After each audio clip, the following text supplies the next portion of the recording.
Gecəli sof xəzrələrimdən yaralı yelkənim üzüldü. Qayalar tutmadı elimdən, dalğalar qəsdimə düzüldü.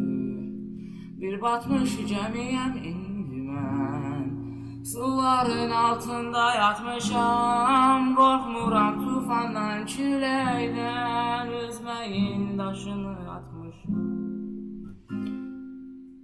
Neler üzür kalbimde, üzmeyi bilmeyen ne biler.